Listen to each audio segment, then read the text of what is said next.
There's a difference between horror and thriller, but I find that most don't know that and just sort of blur the lines between them, but I'd say that Alan Wake falls into the latter category. It's got a lot of creative story arcs and a lot of creepy imagery throughout, but it never goes too far with it. And speaking of story and imagery, the titular protagonist is a famous writer who goes on a vacation to fictional Bright Falls with his wife Alice in order to cure him of his writer's block. Alan meets a couple oddball characters inside the diner, and picks up the keys to his cabin from a creepy old woman who Alan mistakes for the landlord. Upon arrival to the cabin in Cauldron Lake, Alan discovers that Alice had already planned the vacation in order to schedule a visit with a psychologist to help Alan with his writer's block. Alan becomes upset by this, and storms out of the cabin only to realize that the power goes out and Alice screams for help inside.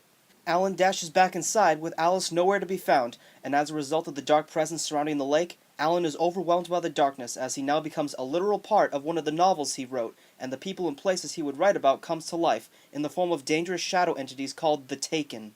Is Alice truly in danger, or is this all just a twisted hallucination from the mind of the writer?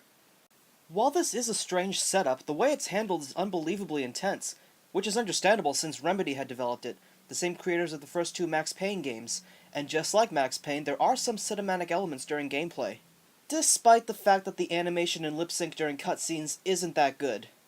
Alan's voice acting is alright, but everyone else's kind of varies sometimes, but I still find the story and gameplay so enjoyable that I don't let it bother me too much. Alan's agent and friend, Barry, is pretty much a bumbling yet supportive fool, and I sometimes get a chuckle from him at times. Even though I won't go as far as to call it survival horror, it still maintains a psychological thriller vibe throughout.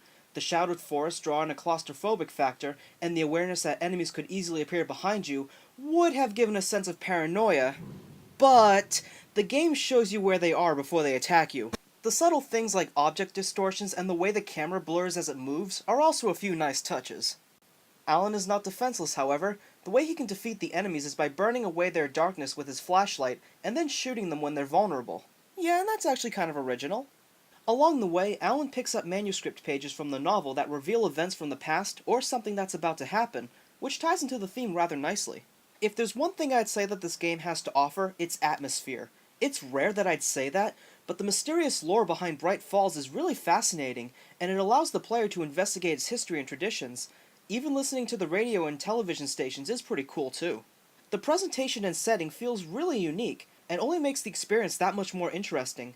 I know this game's a little underappreciated, and it didn't sell enough copies to meet the mark for a sequel, but it did receive some marketing, including a collector's edition, and a 6-part live-action web show. The game was even good enough to get a novelization, so that's good for something.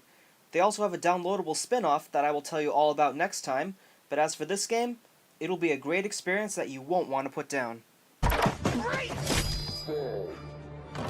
I had to figure a way out of this. Any second now, and Stucky would be knocking on the door with his axe like Nicholson in The Shining.